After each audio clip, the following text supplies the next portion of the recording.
So in this video, we're going to learn how to get an ellipse that's in the general conic form into the standard form.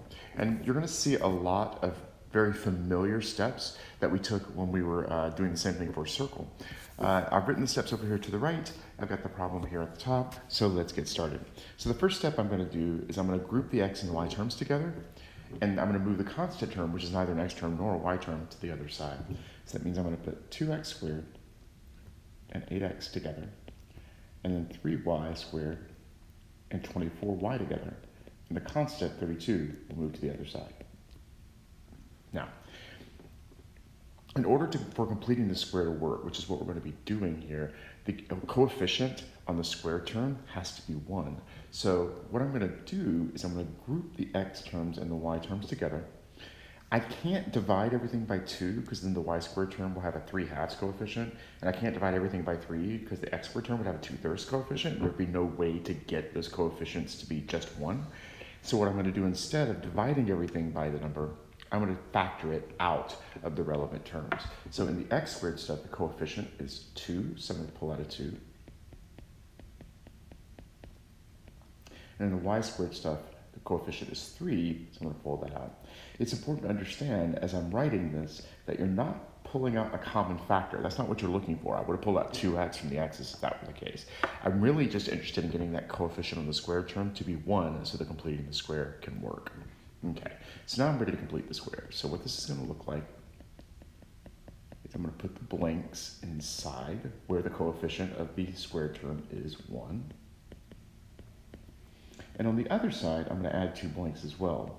But, and this is a big but, you have to be really careful here because the blank you're adding here, once you put the number there, is not just adding that blank, but adding 2 times that blank. So when I draw the blank that represents this thing, I actually go ahead and put a 2 there with some parentheses on it. And this blank is being multiplied by 3. So I put a 3 there and put parentheses. So when I go to fill those blanks, I'm not forgetting to multiply by the number that's out in front of the parentheses. So now I'm going to complete the square. Half of 4, which is the coefficient of the x term, is 2. So this would be x plus 2 squared when I factor it. And if I FOIL that out, that would have had to put a 4. That means there's a 4 going here. And then for the y term, this is 8y, so this would have to be plus 4. And if that's plus 4, this would have had to have been 16. So this was 16. And that's going to give me something here that I can then add together. So that's negative 32 plus 8, which is negative 24, plus 48, which is 24. Now, you see this looks similar to the standard form for a circle already, except you've got these coefficients here, which we didn't have with a circle.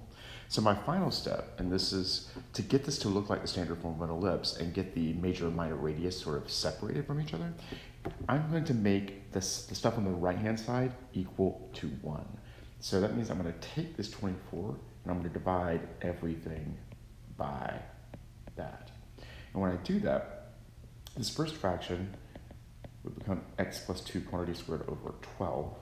The second fraction would become y plus 4 quantity squared over 8, and then that would equal 1. This is now in the standard form of an ellipse. The center of this ellipse is negative 2, negative 4.